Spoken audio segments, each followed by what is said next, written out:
টেবুলের কাম হলো ভাই?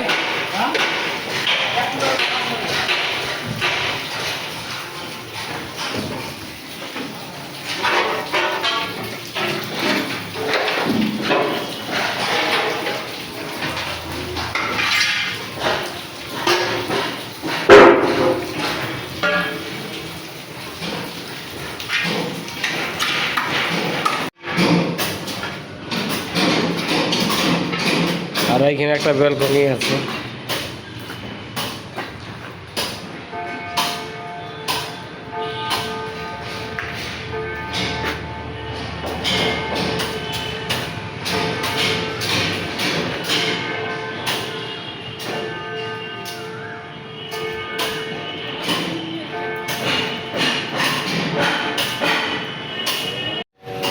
দেখে বন্ধুরা বুঝতে পারলে কীরকম পরিস্থিতি কাজ করতে হচ্ছে। পুরো বৃষ্টি হয়েছে আর বৃষ্টির জল জমে আছে এবং তার সত্ত্বেও আমরা কাজ করতে হচ্ছে আর বোর্ড খুলতে হচ্ছে।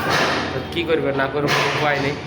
আর এই দুটো বেলকনি কাজ হচ্ছে আর দুটো বেলকনি আছে ওপাশে। তো ওই দুটো বেলকনির মধ্যে একটা আমি করছি আর একটা আর কিছুগুলো লক্ষ্য করছে। তো বাট আমরা টোটাল 10 জন আছে আর 10 জনের মিলে আমরা 4টা বেলকনি সকাল সকাল আছে ধরি। দেখা যাক কতক্ষণে আমরা বেলকনিটা শেষ করতে পারি। মানে সকাল বলতে গেলে করে 8:30 9টার দিকে কন্টিনিউ কাজ দেখতে কীরকম কাজ চলছে আর কীরকমভাবে আমরা শেষ কতদিন। তা আমরা এই বেলকনিটা মারছি, এই যে পুরো মাল কানে করা আছে।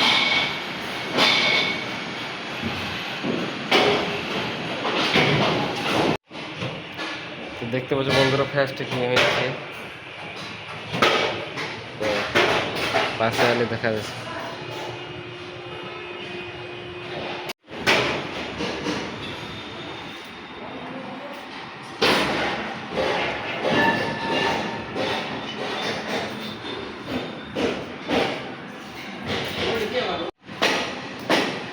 তো মুখের অবস্থা হওয়ার কারণে বড়াটা নিচ থেকে মানে থেকে তুলে যে ওপেনিং আছে। তো যাক সেই কারণ হয়েছিল, বাট ওটার পিছনে মাল সব তুলে নিয়েছি। বেলকনি মাল সেগুলো দেখাচ্ছি। তো এই যে মাল ম্যাটেরিয়াল সব তোলা হয়ে গেছে। ইয়ার ইবিএম এনে বোর্ড এসএল বোর্ড সব কিছু। তো এখন এই টেবিলটা এখানে সাইড করতে হবে কারণ এইখানটা মারা হবে।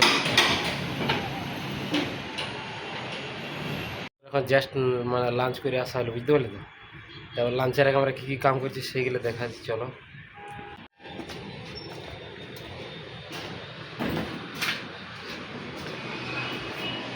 এই পাশের বেলকনি সেম এরকম পজিশন মারা আছে। সাইড বোর্ড মারা হয়েছে আর স্ল্যাব খোলা আছে, এটাও স্ল্যাব মারা হবে। তো এই পাশে বেলকনিটা এটা সাইড বোর্ড তো মারা আছে, স্ল্যাবও খোলা হয়ে গেছে মনে হয়। এটার স্ল্যাব মারলেই হবে। আর এটা আমাদের এটা স্ল্যাব মারা হয়ে গেছে, বাট এখানে ওয়ালটা মারলি এটা শেষ হয়ে যাবে। তো বন্ধুরা দেখে বুঝতে পারলে কী কী কাম হয়েছে। বাট আমারটাকে স্ল্যাব মারা হয়েছে কারণ ওটা ছোটো স্ল্যাব ছিল। আর বোর্ডগুলো উপরে মানে রেস্ট করার জন্য কী কার নাট ছিল না, তার জন্য ওইটা আগে করলাম। বাট ইয়ার পরে ওইটা এখন লাগালে শেষ। তারপরে কিছু ওয়াল বাকি আছে, ওয়ালগুলো লাগাও।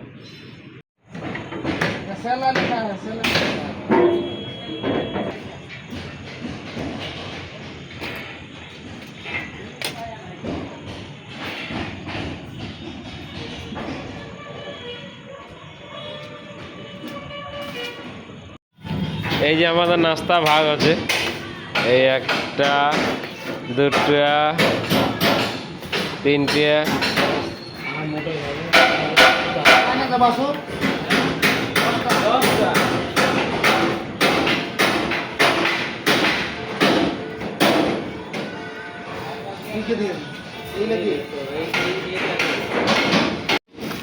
এইটা এসেছে।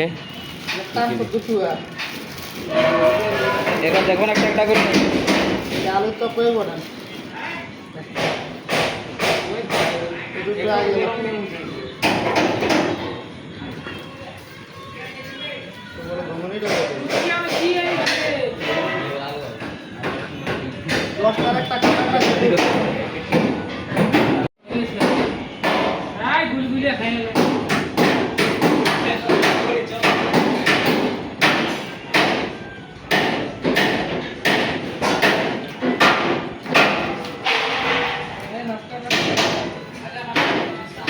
দেখো